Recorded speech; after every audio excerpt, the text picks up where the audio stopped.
Baby! So, just stand it now.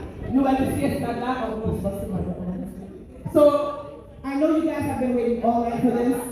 Et vous connaissez l'opinion nous là pour nous souhaiter Annie là avec dimanche bon anniversaire. Ah bon, just la mettre là, décidé de même peut-être pas, on va commencer balance madame.